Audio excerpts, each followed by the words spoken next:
মাটি দেখলে মানুষ অনেক সময় বলে ইস নোংরা, মাটিতে বসবো না, ধুলো লাগছে। আমার মাটিকে কখনো নোংরা মনে হয় না। এবং আপনি সবসময় বলেন যে আমি প্রথমে চাষি, তারপর অভিনয় শিল্পী।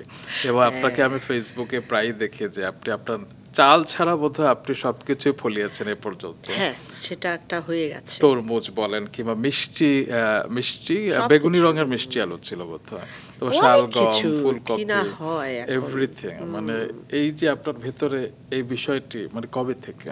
আমার ঐশ্বরিক আনন্দ হয় আমি যখন দেখি যে একটা মাটি থেকে গাছ বেরোয়।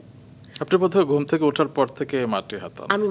আমি মাটি ধরতে হয়। হ্যাঁ, মাটি ধরতে হয়। আমার মাটি আমার কাছে থেরাপিউটিক, এবং আমি এটা যারা অভিনয় করে আমি তাদেরকে বলি, যারা আমার কাছে টিপস চাইতে আসে বললাম যে, "দেখো please get connected to nature. এটা খুব দরকার। আর্টিস্টদের যত নেচারের কাছাকাছি থাকা যায় তত সে তার ভেতরটা পরিষ্কার হয়।"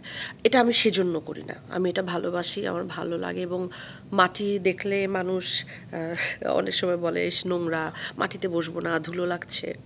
আমার মাটিকে কখনো নোংরা মনে হয় না। এই মাটি দিয়ে আমরা তৈরি। মাটির উপর দাঁড়িয়ে এই মাটির থেকেই আমাদের খাবার জিনিস, এই মাটির থেকেই গন্ধ, ফুলের গন্ধ, এই মাটির থেকেই চারদিকের এত রং।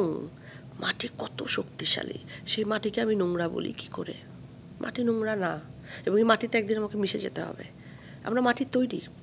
যাই হোক, এটা অন্য একটা কথা হয়ে গেল, কিন্তু আমার মনে হয় এখনকার মানুষরা অনেক বেশি নেচার ভালোবাসে, এবং এটা আমার এত এত কাছাকাছি, এত মনের কাছাকাছি এই প্রাণ প্রকৃতি এবং মাটি।